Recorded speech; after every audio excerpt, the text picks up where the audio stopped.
शुश्रूषया परमया। परमया शुश्रूषया, ये परम शुश्रूषा क्या है? सेवक सेव्य के श्री अंग की छाया बनकर रहे, इसको कहते परमया शुश्रूषया। आप जिसकी भी सेवा करते हैं उसकी काया की छाया बनकर यदि आप रह रहे हैं और आपने अपने अस्तित्व को मिटा दिया, सेव्य के सुख को ही अपना सुख बना लिया, और उस सेवा के बदले तुमने कुछ भी नहीं चाहा, न अन्न चाहा, न वस्त्र चाहा, न द्रव्य चाहा, न प्रतिष्ठा चाहिए, भोग भी नहीं चाहा और मोक्ष भी नहीं चाहा, सेवा के बदले केवल सेवा चाहिए, इसको कहते परमया शुश्रूषया।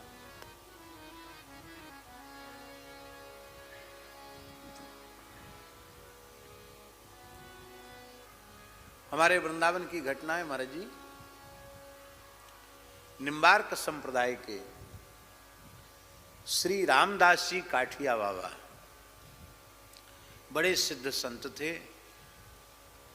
काठिया बाबा का पुराना स्थान पुराना काठिया वृंदावन का एक बहुत प्राचीन संत सेवी स्थान है। पुराने काठिया से ही नया काठिया श्री धनंजय दास जी काठिया ने स्थापित किया। उसकी नींव हमारे पूज्य गुरुदेव श्री पहाड़ी बाबा के हाथ से ही लगी। वर्तमान में चतु संप्रदाय के जो श्री महंत हैं उनमें निम्बार्क सीट जो है उसके श्री महंत श्री रास बिहारी दास जी काठिया उसी परिवार के महापुरुष हैं।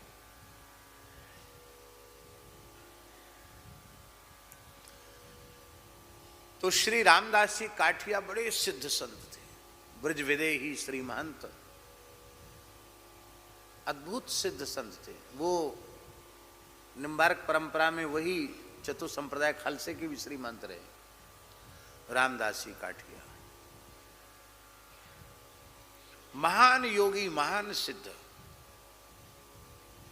उनके जीवन के ऐसे ऐसे विलक्षण प्रसंग हैं कि आप सुनकर अवाक रह जाएंगे। और अब एक घटना आप सुनिए। अंग्रेजी शासन का काल था उस समय। लगभग 150 वर्ष पुरानी बात होगी।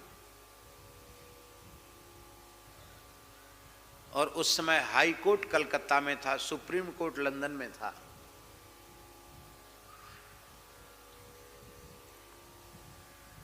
और वहां के मुख्य जस्टिस चौधरी बाबू, कलकत्ता हाई कोर्ट के मुख्य न्यायाधीश,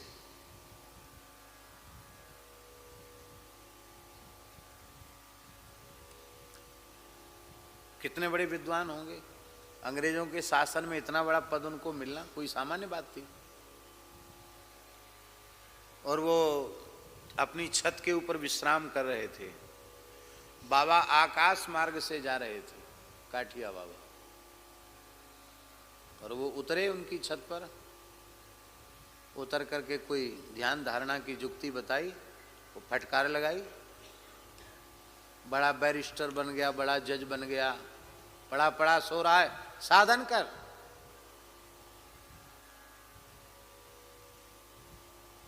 भजन कर। उसके बाद उनका जीवन बदल गया। वे साधन में लग गए। मन ही मन सोचने लगे भी महापुरुष कौन जिन्होंने ऐसा हमें दर्शन दिया। तो उनकी लगन इतनी लग गई कि उन्होंने बैरिस्टरी जजी सब छोड़ दी और वे विचरने लगे उस संत की खोज में जिस संत ने आकाश मार्ग से आकर कृपा की थी। हमारा जी ये सपने की बात नहीं, प्रत्यक्ष की बात है। वो घूमते घूमते चौधरी बाबू वृंदावन में आए तो उन्होंने क्या देखा। उस समय जंगल था जहाँ काठिया बाबा का स्थान है, घोर जंगल था। तो बाबा ऐसे वृक्षों के नीचे बैठे थे। धूना अखंड धूना चैतन्य था और त्यागी तपस्वी 10-20 वहाँ बैठे थे। चिलम चल रही थी।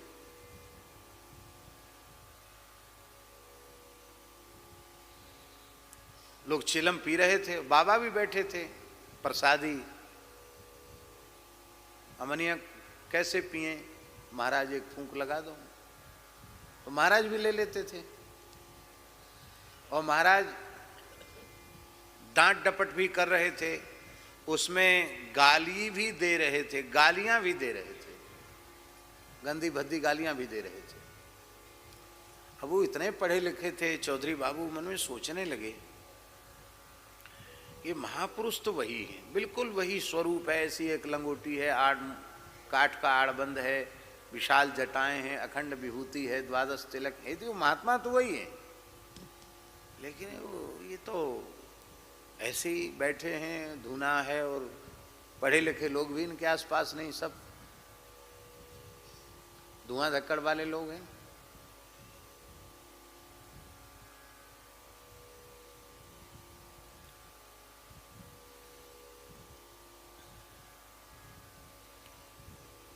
तो बाबा ने किसी दूसरे साधु को लक्ष्य करके कहा,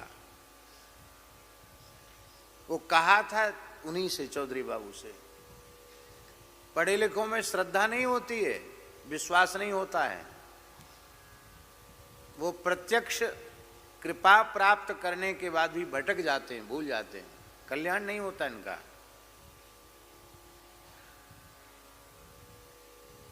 अरे भाई, ये तो श्रद्धा और विश्वास का मार्ग है, और गोल मटोल कह के सारी घटना वो कह गए। अब तो पक्का हो गया कि यही है। धीरे धीरे उनके पास वो आने लगे।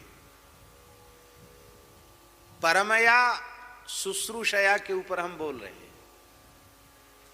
वे प्रतिवर्ष 84 कोस ब्रज की परिक्रमा करते थे काठिया बाबा, और आज भी उस परंपरा में प्रतिवर्ष परिक्रमा चलती है। अभी उस परंपरा को श्री रास बिहारी दास जी काठिया बाबा उसका निर्वाह करते हैं, और वही एकमात्र वृंदावन की ऐसी परिक्रमा है जिसमें विरक्त साधु ही होते हैं ज्यादा से ज्यादा। अभी भी महाराज जी 400-500 साधु होते हैं परिक्रमा में, कभी कभी तो हजार साधु भी हो जाते हैं। हक्कड़ों की परिक्रमा है, इतने भंडारे होते हैं, इतनी दक्षिणा मिलती है, पर गृहस्थी का काम नहीं, साधु ही साधु चलते हैं। तो बाबा भी पैदल चलते थे। बाबा आचार विचार वाले बहुत थे, उनकी गैया भी उनके साथ चलती थी, उसी का दूध लेते थे वो, और उनकी सेवा में रहते थे। काठिया बाबा की सेवा में उनके शिष्य थे, उनका नाम था गरीबदास जी। क्या नाम था? गरीबदास जी। और गुरुजी नरसिंह भगवान, आप तो समझते ही नरसिंह भगवान का अर्थ। पूज्य श्री महंत नारायण दास जी महाराज नरसिंह भगवान ही थे। वे जब तक यहाँ विराजते थे, किसी की हिम्मत नहीं जो लाली बाव की ओर आंख उठाकर देख ले। शेर थे। तो महाराज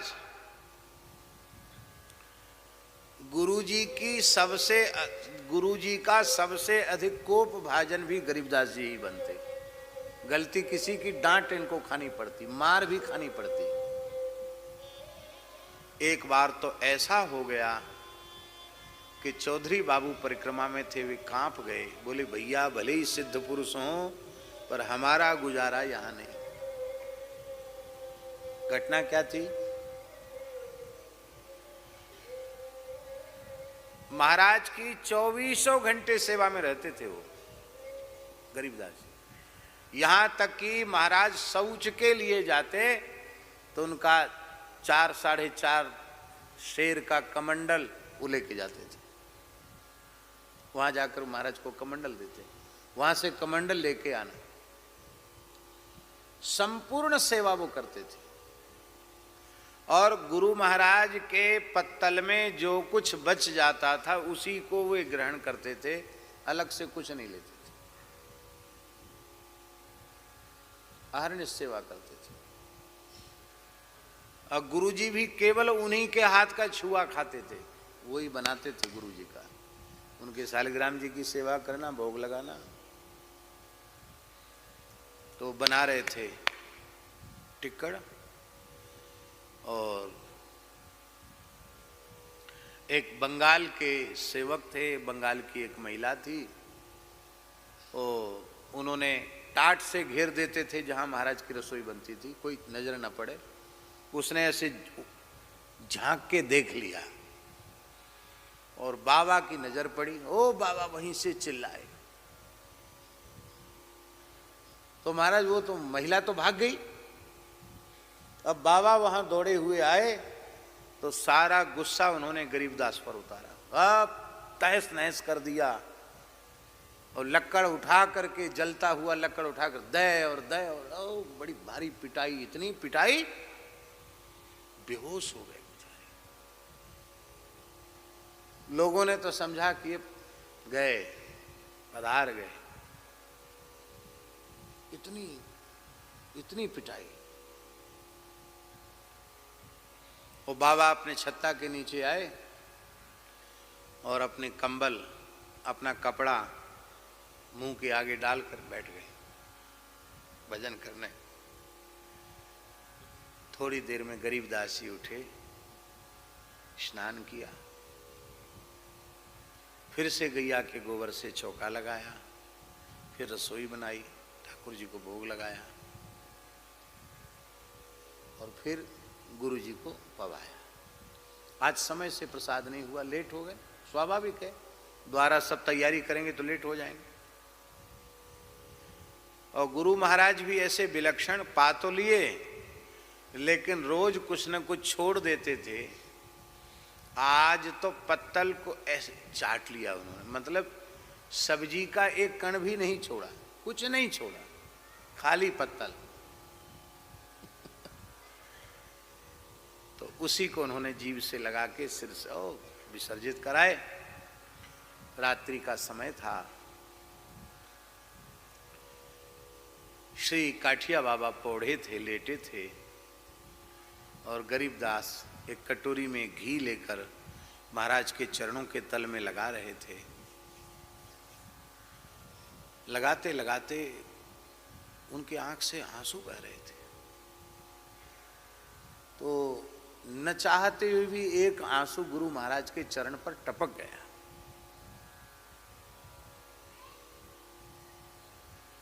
समझ गए वो ये रो रहा है। तुरंत उन्होंने पैर खींच लिए, उठ के बैठ गए। क्यों रो रहा है? हाँ, क्यों क्यों रो रहा है? हमने ज्यादा गाली दे दिया, ज्यादा पिटाई कर दिया, इसलिए रो रहा है। तो हाथ जोड़कर रोते हुए कहा कि आज हम आपको समय से प्रसाद नहीं पवा पाए, इसलिए रो रहे हैं।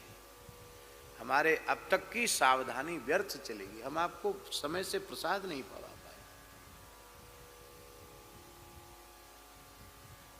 पर बस एक ही प्रार्थना है, इस अपराधी को, इस दीनहीन को अपने चरणों से अलग मत करना।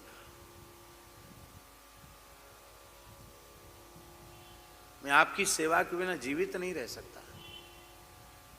रोने लगे फूट फूट के। महाराज ने खींचा उसको, गरीबदास जी को, छाती से लगा। बोले बेटा, मैं तो केवल तुम्हारी परीक्षा ले रहा था, कठोर से कठोर परीक्षा, देखता हूं तू कितना सहनशील है। पर आज मेरा हृदय चक्र जागृत हो गया है। मैं प्रसन्न हूं तेरी सेवा से।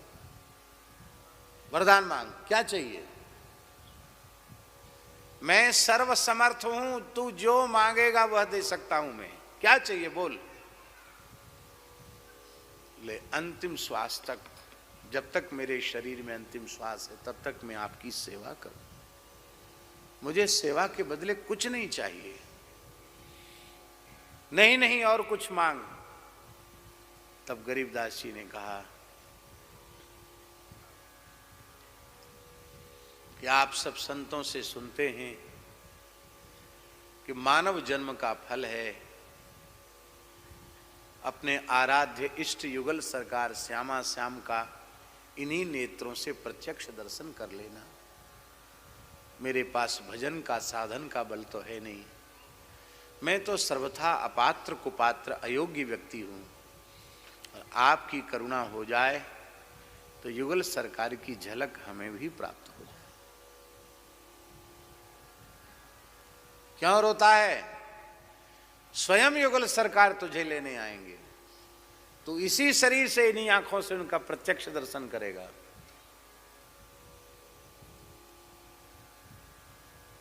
इस घटना के समय भी चौधरी बाबू वहां थे उपस्थित। तो दोपहर में तो वो घबरा गए, बोले हम तो भाई इनके पास अब नहीं आएंगे। ऐसा महात्मा, दया का नाम निशान नहीं। जो दिन रात सेवा कर रहा है उसको यही पुरस्कार सेवा का। लेकिन अब समझ गए भैया, सिद्धों की लीला, महापुरुषों की लीला कोई समझ नहीं सकता। लेकिन ये देखना चाहिए कि ये जो वरदान मांगा है ये कब फलीभूत होगा। वर्ष व्यतीत होते चले गए और परिक्रमा हर साल उठती थी और वो भी परिक्रमा करने आते थे। शायद 5-7 वर्ष व्यतीत हो गए होंगे। बिहार कुंड पर परिक्रमा पहुंची।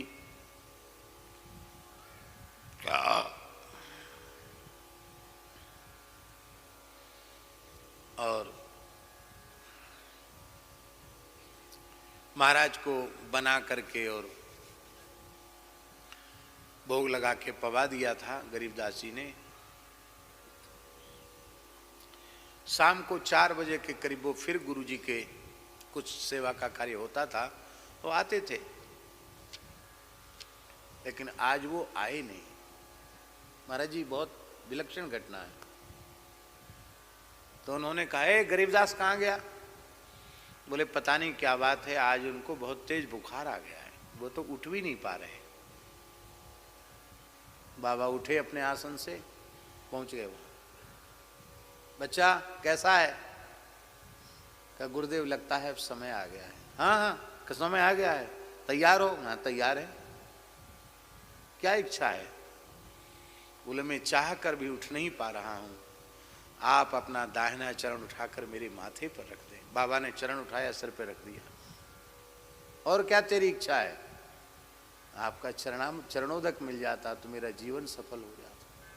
मरे दो मेरा पैर, पिला दे इसको। चरणामृत भी दे दिया। बैठ गए बाबा वहीं भूमि में, सिर पे हाथ फिराए। और क्या है, ठीक है ना? बोले हाँ।